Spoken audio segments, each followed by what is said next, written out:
అందరికీ నమస్తే అండి. హనీ ట్రాప్ వ్యవహారం కర్ణాటక అసెంబ్లీని కుదిపేసింది. కర్ణాటక రాష్ట్రంలో 48 మంది నాయకులు వాళ్ళ ఫోన్లో వీడియో కాల్స్ మాట్లాడి, లేదా ఒక అమ్మాయితో చాటింగ్ చేసి, లేదా ఫోటోలు పంపించి, ఈ న్యూడ్ అశ్లీల చిత్రాలు చూసి వాళ్ళతో షేర్ చేసుకొని, ఇలా రకరకాల వీడియో కాల్స్ ఇవన్నీ కూడా బయటకు వచ్చింది.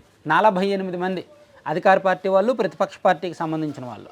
ఇది సాక్షాత్తు అసెంబ్లీలో ఆ రాష్ట్ర మంత్రి గారే చెప్పారు, కర్ణాటక అసెంబ్లీలో 4 రోజుల కిందట. అయితే ఈ హనీ ట్రాప్ వ్యవహారం కర్ణాటకకు మాత్రమే పరిమితమైందా? కర్ణాటక రాజకీయాలకు మాత్రమే పరిమితమైందా? కాదు, ఇది దేశవ్యాప్తంగా ఉందంట. దేశంలో చాలా రాష్ట్రాల్లో ఇది జరుగుతుందంట.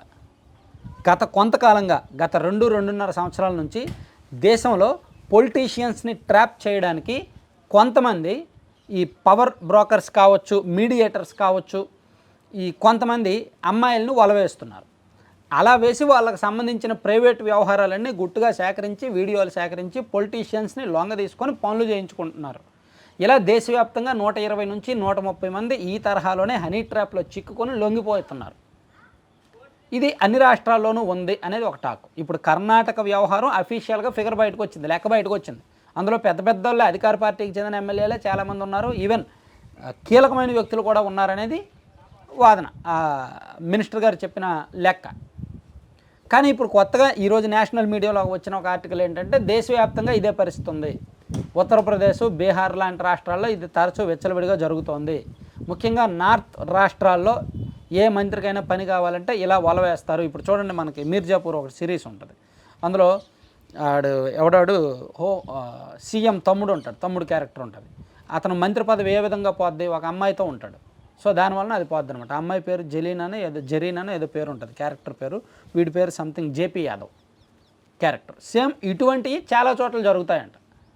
బయటకు వస్తే బలైపోతారు, బయటకు రాకపోతే లోపాయికారిగా చేయాల్సినవి చేసుకుంటారు. సో ఇటువంటివి చేసి చాలామంది పనులు చేయించుకుంటున్నారు వాళ్ళకు అనుకూలంగా అనేది నేషనల్ మీడియాలో కథనాలు వస్తున్నాయి. అయితే మన తెలుగు రాష్ట్రాల్లో కూడా ఇటువంటి వ్యవహారాలు ప్రస్తుతానికైతే బయటకు రాలా. అఫీషియల్గా పలానా జరిగిందని బయటకు రాలా. కానీ అంతకన్నా చెత్తగా వీళ్ళకి చేసుకుని బయటకు వచ్చి, ఇప్పుడు వైసీపీ అధికారం ఉన్నప్పుడు ఏం జరిగింది? అది హనీ ట్రాప్ కాదు, వాళ్ళకు వాళ్ళు లొంగిపోయి వాళ్ళ బలహీనతను ప్రదర్శించుకున్నారు. ఇప్పుడు ఆ ఎంపీ గారు ఉన్నారు, మాజీ ఎంపీ గారు, ఆయన వీడియో కాల్లో ఆయనే చూపించాడు, అవతల వాళ్ళు రికార్డ్ చేసి బయట పెట్టారు. అది హనీ ట్రాప్ కాదు. వాళ్ళ కామన్ సెన్స్ లేక, బుద్ధి ఇంగితం లేక దొరికారు. తర్వాత మొన్న ఈ మధ్య వైసీపీ ఎమ్మెల్సీ ఒక ఆయన దొరికాడు, వీడియో కాల్ చేసి చూపించకూడదని చూపించి దొరికాడు. ఆయన మీద అది నాది కాదు అని చెప్పినా జనం నమ్మారు అది ఆయనదేనని. అలాగే తెలుగుదేశం పార్టీ ఎమ్మెల్యేగా గెలిచిన ఒక ఆయన ఆదిమూలం గారు ఒక వీడియోలో దొరికాడు. అది ప్యూర్లీ హనీ ట్రాప్. అది ప్యూర్లీ హనీ ట్రాప్. ఇంటెన్షనల్గా అతను నిరికించారు. ఆ నియోజకవర్గంలో ఇప్పుడు అతను ఎమ్మెల్యేగా ఉండాలి కానీ అతను పవర్ ఉండకూడదు అనుకున్నారు ఆ నియోజకవర్గంలో ఆయన శత్రువులు. అందులో వాళ్ళు సక్సెస్ అయ్యారు.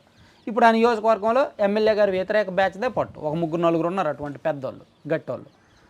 అలా ఇతర నియోజకవర్గాల్లో కూడా ఉన్నాయి కానీ బయటకు రావట్లేదు. లోపాయికారిగా పనులు చేయించుకుంటున్నారు, బయటకు వస్తాయి. సడన్గా ఎవరిది ఎప్పుడు బయటకు వస్తుందో కూడా తెలియదు. సో ఈ హనీ ట్రాప్ వ్యవహారాలు దేశవ్యాప్తంగా ఉన్నాయి. కేవలం కర్ణాటకలో 48 మంది ఉన్నారు కదా, సో ఆంధ్రప్రదేశ్లో ఏమీ లేవు కదా అని చెప్పుకోవడానికి లేదు. ఎప్పుడు ఎవరిది బయటకు వస్తుందో కూడా తెలియదు.